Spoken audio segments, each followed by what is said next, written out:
Ah bah vous êtes là? Hello? Ça n'a pas du tout été mis en scène. Je finis mon thé et je suis à vous tout de suite. D'ailleurs, dites-moi dans les commentaires si vous êtes plus thé ou café. Personnellement, c'est thé le matin, thé l'après, mais café seulement le midi après manger. Voilà. Bon, c'était peut-être pas une information très intéressante. Vous en faites ce que vous voulez. Comment vous allez? C'est la question du jour, comment vous allez? Non, parce que d'habitude je dis toujours j'espère que vous allez bien, mais là aujourd'hui je vous pose la question, comment vous allez? Aujourd'hui, on parle d'une histoire vénézuélienne qui m'a été soufflée par Caro. Je vous mets son Insta parce qu'il y a des tirets, c'est Caro Journal True Crime 2, mais je vous mettrai son Insta. Je vous conseille vivement de la suivre. Elle fait plein de stories tous les jours sur des faits divers qui se sont passés, des disparitions inquiétantes, des true crime. Des fois, c'est des histoires qui datent d'il y a très longtemps. Et c'est très intéressant. Enfin, en tout cas, si vous êtes intéressé par les true stories, les true crime, cet univers-là, je vous conseille vivement de la suivre parce qu'elle fait des stories qui sont très intéressantes. Et en plus de ça, dès qu'un YouTuber true crime sort une vidéo, elle le signifie. Et ça vous permettra certainement à vous de découvrir des nouveaux YouTubers parce qu'il y en a plein qui apparaissent comme ça tout le temps. Donc je vous conseille vivement de la suivre. Franchement, c'est un compte qui est très intéressant. En tout cas, moi, je le trouve intéressant. Voilà, on passe à l'histoire du jour.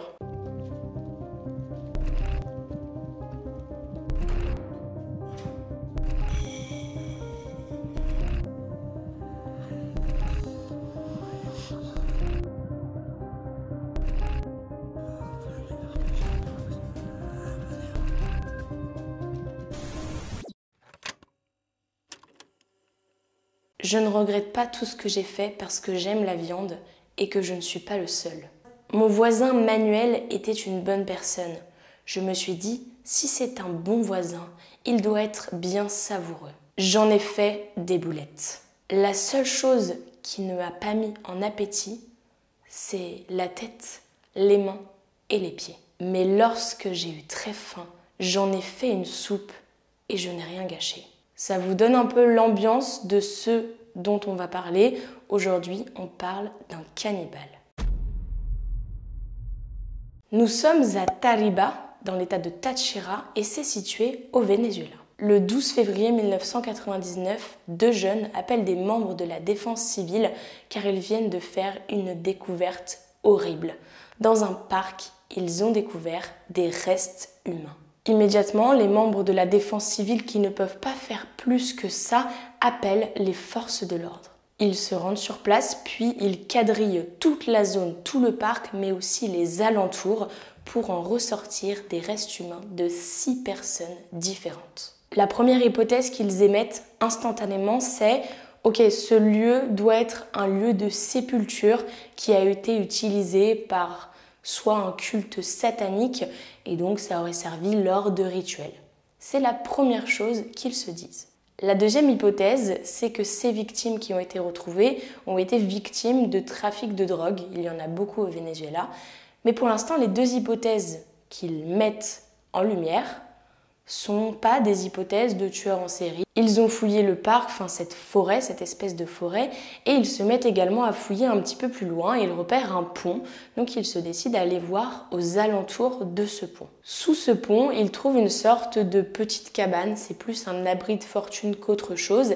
Ils trouvent ça suspect, ça fait un peu penser à la maison d'un sans domicile fixe, mais ils se disent c'est quand même bizarre, donc on va aller jeter un coup d'œil. En s'approchant, ils y découvrent des vêtements, des livres, des cahiers. Visiblement, il y a quelqu'un qui vit ici ou alors qui a vécu ici il n'y a pas si longtemps que ça. En observant de plus près les cahiers et les documents, ils se rendent compte qu'il y a écrit plein de noms d'individus d'origines différentes. Ils ne comprennent pas trop à quoi ça correspond, mais vous allez bientôt le découvrir. Après avoir fait le tour de cet abri de fortune, ils se décident à rentrer à l'intérieur. Et ce qu'ils vont découvrir est digne des plus grands films d'horreur. Ils découvrent de nombreux restes humains dans des récipients, ainsi que des parties de corps qui avaient déjà été préparées et qui étaient prêtes à la consommation. Dans les conteneurs qu'ils retrouvent, il y a non seulement de la chair humaine, mais la personne en question a également conservé les viscères. Et ce n'est pas tout. Dans cet abri de fortune, ils retrouvent 3 têtes, des pieds ainsi que des mains coupées. Il se renseigne sur le propriétaire de cette cabane. Il s'agit d'un homme de 42 ans, sans domicile fixe, qui s'appelle Dorangel Vargas. Immédiatement, Vargas est arrêté par la police et il est escorté jusqu'au poste de police pour subir un interrogatoire. Quand il arrive au poste de police, il est très calme. Et de suite, il dit au policier « Oui, j'avoue, c'est moi. C'est moi qui ai tué ces personnes, c'est moi qui les ai mangées, mais ce n'est pas de ma faute. J'avais faim, je n'avais rien à manger, il fallait bien que je trouve quelque chose pour me nourrir. » Il ne regrette absolument rien. Cela fait 11 années qu'il vit dans cette cabane. Il n'a pas d'argent pour se nourrir. Il fallait bien qu'il trouve une source d'alimentation quelque part. C'est horrible ce que je vais dire, mais avant de s'attaquer aux humains, il aurait pu chasser des animaux. Certes, c'est terrible, mais bon, dans la chaîne alimentaire, c'est un peu plus ok d'aller manger un animal que d'aller manger un humain.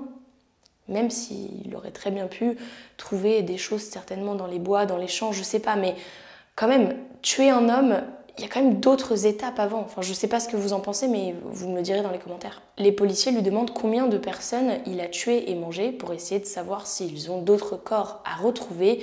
Ce à quoi Vargas répond « J'en ai tué 10 en 2 années. » 10. Ça fait 5 par an. C'est quand même pas négligeable. Il leur confie ensuite qu'il préfère manger des hommes aux femmes parce que la saveur des hommes est meilleure que celle des femmes. Même si je n'ai pas trop envie de savoir à quoi ça ressemble et quel goût ça a, il dit au policier que la chair d'un homme ressemble à celle d'un porc salé ou du jambon. Toujours selon lui, la chair des femmes est beaucoup plus douce, elle remplit moins l'estomac et c'est pour ça qu'il préférait manger des hommes. Les enquêteurs savent que malheureusement Vargas ne ment pas. Il n'essaye pas d'attirer l'attention sur lui, de toute façon toutes les preuves sont là. Et plus ils apprennent ce qu'il a fait, plus ils sont choqués de ce qu'ils ont en face d'eux. Ils ne savent pas trop comment réagir. Il y a 2 raisons à ça. La première, c'est qu'ils sont face à un cannibale. Donc forcément, ça fait toujours un peu peur lorsqu'on a un cannibale devant nous. On se dit qu'à tout moment, il peut péter un câble et essayer de croquer un petit bout de bras. La deuxième, 10 victimes en 2 ans, c'est un tueur en série. Et c'est la première fois que la police vénézuélienne a affaire à un cas comme ça. Comme je vous l'ai dit auparavant, Vargas répète sans cesse que selon lui, il n'a rien fait de mal, il souhaitait juste manger, mais il voulait pas tuer les gens. C'était pas son but premier, c'était de les manger.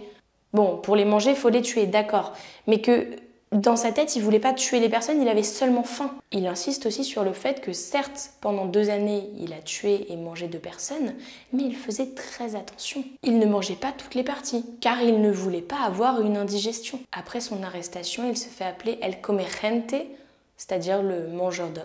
Les investigations confirment très rapidement que toutes les personnes qui ont été tuées et mangées par Vargas étaient des personnes disparues, que la police n'avait pas retrouvé. Je vous ai également dit que sous le pont, ils avaient retrouvé des documents, des cahiers où il y avait les noms de certaines personnes et les origines de certaines personnes. Ils ont fait le rapprochement avec des documents datant de 1998 et bingo, ça match. En effet, les rapports de novembre 1998 listaient le nom des personnes disparues et lorsqu'ils ont fait le rapprochement, ils se sont rendus compte que les personnes certes étaient disparues mais que surtout elles avaient été tuées et mangées par Vargas. La question qu'on se pose maintenant, c'est « Mais qui est ce Vargas ?» José Dorangel Vargas Gómez, d'ailleurs je crois qu'on dit Vargas, mais on va dire Vargas parce qu'à la française c'est plus facile, désolée. Donc ce Vargas naît le 14 mai 1957 et il est le 3e enfant d'une famille de 10 enfants. Dès son jeune âge, il n'arrive pas à s'intégrer. Il a des comportements, des actions qui sont très étranges. Par exemple, lorsqu'il est à l'école, des fois, sans raison, il se met à crier comme ça. Et on ne sait pas pourquoi. Ses parents travaillent beaucoup. Ils sont agriculteurs, ils n'ont pas beaucoup d'argent, ils ont 10 enfants à nourrir. Cependant, la famille reste très unie. Vargas arrête l'école après ses 6 années d'école primaire. Je crois que c'est ce qui correspond à peu près à notre niveau en France. Et s'il arrête l'école et qu'il ne poursuit pas du tout parce que ses parents ne veulent pas, c'est tout simplement parce qu'ils n'ont pas assez d'argent pour lui payer l'école. Pour aider ses parents, il commence à travailler avec eux, donc en tant qu'agriculteur. Lorsqu'il grandit, il prend l'habitude de tuer et voler des animaux.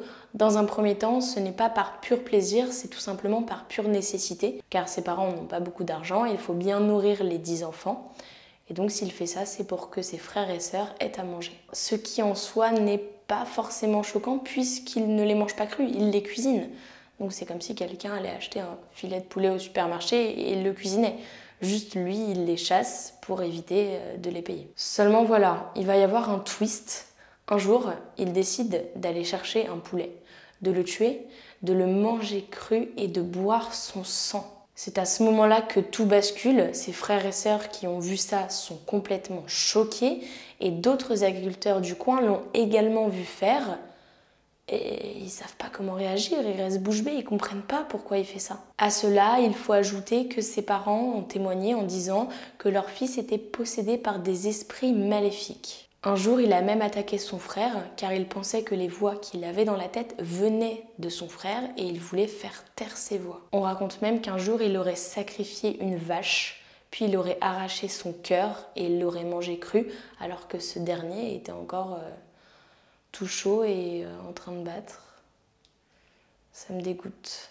Même si sa famille est au courant de tout ça, ils n'ont pas vraiment cherché à le faire suivre. Peut-être que c'est encore une fois lié à un problème d'argent. Ses parents le mettent un petit peu à la porte, mais ça ne dérange pas Vargas car il se dit « c'est pas grave, je vais aller habiter dans une nouvelle ville, ça va être un nouveau départ, je vais trouver un nouvel emploi et tout ira mieux ». À noter quand même que toutes les personnes qui travaillaient avec lui, les agriculteurs du coin, tout le monde disait qu'il n'était pas très normal. Certes, il était calme, il était sans histoire, mais il avait des agissements fortement bizarres. En 1992, au Venezuela, il y a une loi qui dit que toutes les personnes qui ont volé des animaux devraient être arrêtées et envoyées en prison. En prison seulement pour quelques semaines. Vargas, qui a volé beaucoup d'animaux, est arrêté.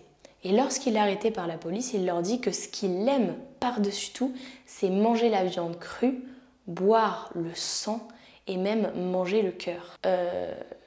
Quand ils l'entendent dire ça, immédiatement, ils l'envoient dans un institut psychiatrique qui est situé à Táchira pour qu'il soit diagnostiqué et qu'il soit gardé au besoin pendant quelques semaines pour qu'il le suive. Les psychiatres ne le gardent pas. En effet, au vu de ses facultés mentales, selon eux, il n'est pas malade. Il ne reçoit pas non plus de traitement, alors que sa famille avait dit aux policiers et à l'institut psychiatrique « ne le relâchez pas, notre fils est dangereux ».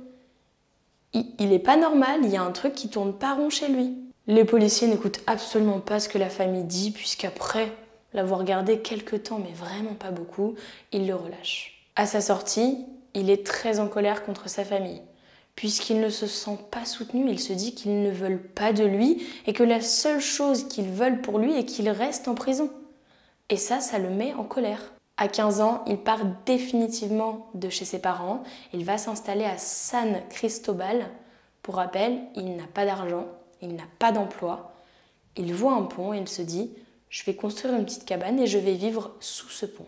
Et c'est le pont de l'autoroute Libertador. Donc c'est un pont où il y a énormément de passages et à la nuit tombée, il y a beaucoup de trafiquants de drogue qui se rejoignent. Forcément, avec le temps, Vargas se met à consommer de la drogue et à boire beaucoup. Au cours des années 90, beaucoup de personnes qui vivaient près du pont ou bien sous le pont se sont plaints de la disparition de leurs proches. Une enquête est ouverte et les policiers se rendent compte que de l'autre côté du pont, il y a un bar. Et en général, les personnes qui sortent de ce bar sont fortement alcoolisées. Ces personnes-là empruntent le pont, elles errent tard le soir, tard dans la nuit, en étant alcoolisées, et c'est à ce moment-là que Vargas les attaque. En 1995, Francisco Antonio López Guerrero signale la disparition de Baltasar Cruz Moreno. Ce dernier aurait disparu 2 semaines auparavant. Comme les policiers le pensent, il sortait d'un bar, il était fortement alcoolisé, il a emprunté le pont et après ça, plus personne ne l'a jamais revu. La police avait été alertée mais il n'avait pas fait plus de recherches que ça jusqu'au matin du 7 février 1995 lorsque 2 hommes qui traversaient la rivière en barque ont découvert 2 mains sur les rebords de la rivière et ont prévenu les autorités. Une fois les policiers prévenus, ils se mettent à la recherche du corps. Ils découvrent dans un premier temps les pieds, mais toujours pas de corps. Juste à côté de l'endroit où ils découvrent les parties du corps, il y a la cabane de Vargas. Et après l'avoir interrogé, et aussi parce que dans sa cabane, il trouve des objets qui auraient pu servir à tuer et découper quelqu'un, Vargas est arrêté et il est désigné comme meurtrier présumé de cet homme. Il s'agissait bien de Baltasar Cruz Moreno. À ce moment-là, Vargas est jugé pour avoir commis des actes de cannibalisme. Une analyse psychologique est demandée et à l'issue de cette analyse, il est interné dans un institut de réadaptation psychiatrique. Ils l'ont diagnostiqué de schizophrène paranoïde. Cependant, ils ne lui donnent pas de traitement. Pendant son séjour, il ne montre plus aucun signe de schizophrénie paranoïde en disant qu'il n'est pas dangereux pour la société. Il ne présente aucun, mais alors vraiment aucun risque pour la société. Est-ce qu'il faut rappeler qu'il a quand même mangé un homme? Enfin, je ne sais pas, pour moi c'est un risque qui est suffisamment important. Cette année-là, Vargas est interviewé à la télévision et il dit « La viande humaine, c'est bien, mais je mange toutes sortes de viande. Chiens, chats, lézards. J'enterre les têtes et les pieds et je jette les autres os dans la rivière. Je garde la viande dans des barquettes. Il faut pimenter le cœur et le foie. Si j'avais faim, je tuais des hommes, jamais des femmes, car elles ne font pas de mal. » Le 13 juillet 1997, il s'échappe de l'Institut seulement 2 années après son crime. Il a commencé à errer de nouveau et ils ont perdu sa trace. Donc, si je résume, il n'a pas été soigné à l'hôpital à l'Institut psychiatrique, et il n'est plus sous la surveillance des autorités. Et ils ont perdu sa trace. En 1998 et en 1999, le nombre de personnes disparues a drastiquement augmenté. Vous voyez où je veux en venir? Vous voyez la coïncidence, le rapport? C'est la raison pour laquelle les enquêteurs décident de creuser ce sujet. Cependant, ils ne trouvent pas grand-chose jusqu'au matin du 12 février 1999 où 2 jeunes, ont retrouvé les restes de corps humains. Les restes retrouvés ce jour-là ont été analysés et il en est ressorti que certains d'entre eux appartenaient à Francisco Antonio López Guerrero. Vous savez, l'homme qui avait signalé la disparition de Baltasar Cruz Moreno. Vargas dit aux policiers que cet homme était sa dernière victime, car il l'avait tué 3 jours avant la découverte de ses restes, soit le 9 février 1999. Il dit aussi aux enquêteurs qu'il a mangé le cœur de cet homme lorsque ce dernier était encore chaud et qu'il a pratiquement mangé toute la chair de sa victime. Il aurait même fait une soupe avec ses yeux. Il leur raconte aussi que 2 mois plus tôt, il aurait tué son voisin Manuel, le voisin dont je vous ai parlé au tout début de cette vidéo, celui dont il se disait c'est un bon voisin donc il doit être bien savoureux. Alors quand je dis voisin, en réalité les 2 hommes se sont rencontrés en prison et ils se sont revus quelques fois lorsque les 2 étaient à San Cristobal. Mais je suis pas sûre qu'ils étaient vraiment voisins de palier.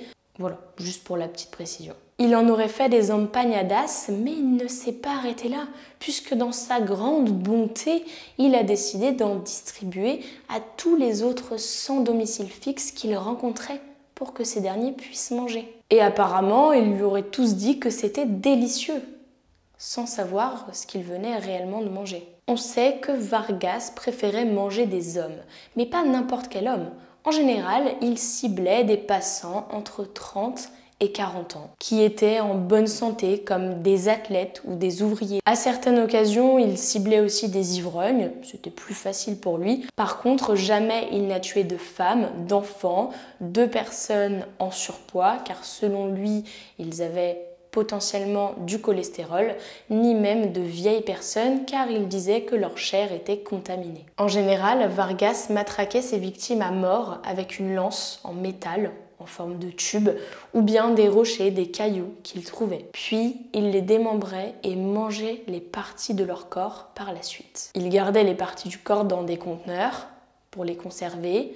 De temps en temps, il préparait ces parties du corps pour pouvoir les manger quand il en avait envie. Selon lui, il préférait manger les muscles Et ce qu'il adorait par-dessus tout, c'était les cuisses ainsi que les mollets. En général, il utilisait les langues pour faire des ragoûts et il incorporait les yeux de ses victimes dans des soupes. Il évitait de manger les pieds, les mains, le nez, les oreilles ainsi que les testicules. Ce qui explique qu'il a tué beaucoup de victimes, c'est qu'il n'avait pas de congélateur pour conserver les parties de corps de ses victimes. Donc forcément, elles se dégradaient, se décomposaient très vite. Il pouvait risquer une indigestion, du coup il les jetait. Soit il les mangeait très vite, soit il les jetait. Et lorsqu'il n'en avait plus, il tuait de nouveau. Dans la rivière locale, les autorités pourraient retrouver les os de ses victimes et s'ils fouillent autour de sa cabane, ils retrouveraient les parties du corps que Vargas a enterrées. Juan Carlos Meneses. Ce nom vous dit certainement rien puisqu'on n'en a pas encore parlé, mais cet homme a eu de la chance puisque c'est une victime qui a échappé à Vargas. Un soir, il sortait d'un motel avec sa petite amie. Il traversait le pont lorsqu'il a eu un problème avec sa voiture et il a dû sortir de sa voiture pour changer un pneu. Il a entendu des cris, probablement ceux de sa petite amie qui essayait de le prévenir, et lorsqu'il s'est retourné, il a vu Vargas qui allait le frapper avec une batte. À ce moment-là, un policier à moto est arrivé et grâce à ça, il a été sauvé, puisqu'il aurait pu être une victime de plus sur la liste de Vargas. Vargas explique qu'il est toujours tourmenté par des esprits qui ne le laissent jamais tranquille et qui l'empêchent de dormir correctement. Le 19 février 2010, lors de son procès, il provoque un petit peu les personnes, le jury qui sont présents, en leur disant que lui, ce qu'il préfère, c'est manger des organes, car manger de la chair humaine, manger du poulet, c'est comme des poires. C'est comme manger de la poire, ça n'a pas d'intérêt, c'est fondant, c'est fade, alors que les organes, il y a un peu plus de mâche. À nouveau, il est diagnostiqué de schizophrène paranoïde. La schizophrénie paranoïde, c'est une affection psychiatrique chronique sévère qui est à la fois progressive et dégénérative. Elle nécessite plusieurs choses, à la fois un traitement psychopharmacologique prolongé, des contrôles psychiatriques réguliers, mais aussi une surveillance constante. On ne peut pas laisser quelqu'un qui est malade comme ça dans la nature. Vargas écope de 30 années de prison. Il n'est pas considéré comme un criminel ou comme un psychopathe, mais plutôt comme un malade mental. En prison, il est isolé dans une cellule. Il développe la maladie de Parkinson de manière précoce. Il faut quand même le dire, Dorandrell Vargas est le premier tueur en série vénézuélien. En raison du manque de connaissances et d'histoire sur les tueurs en série, Dorandrell Vargas devient une sensation médiatique. La presse le surnomme le Hannibal Lecter des Andes. Peu de temps après son arrestation et son procès, il y a plusieurs personnes qui ont commencé à faire des spéculations quant au fait que Vargas était bel et bien le tueur de toutes ses victimes. Certains pensent qu'il était seulement le bouc émissaire d'un trafic d'organes et que donc il l'aurait pris pour tous les autres. Toutes ces rumeurs ont été rejetées par la police, car selon eux, devant eux, ils avaient bel et bien le tueur en série qu'ils recherchaient. Vu toutes les preuves et vu ce qu'il leur disait, il était évident que ce n'était pas un bouc émissaire, mais que c'était bel et bien lui le tueur. Lorsque Vargas était en prison, il y a eu une mutinerie. Et lors de cette mutinerie, lui et 40 autres hommes, 40 autres détenus, ont assassiné 3 détenus, dont un voleur qui avait été arrêté en 2015, et 2 autres détenus. Puis ils ont suspendu leur corps pour les faire saigner, ils les ont démembrés et Vargas a distribué des parties de corps aux autres pour qu'ils puissent manger. Parmi les 3 hommes, il y avait Juan Carlos Herrera Jr. et Anthony Correa, et le 3e est un anonyme dont on ignore le nom. Je n'ai honte de rien, ils m'ont mis dans cette prison pour rien. Voilà, c'est la fin de l'histoire du premier tueur en série du Venezuela. J'espère que vous ne la connaissiez pas et qu'elle vous aura plu. Comme d'habitude, je vous attends dans les commentaires et je vous dis à la semaine prochaine pour une nouvelle vidéo.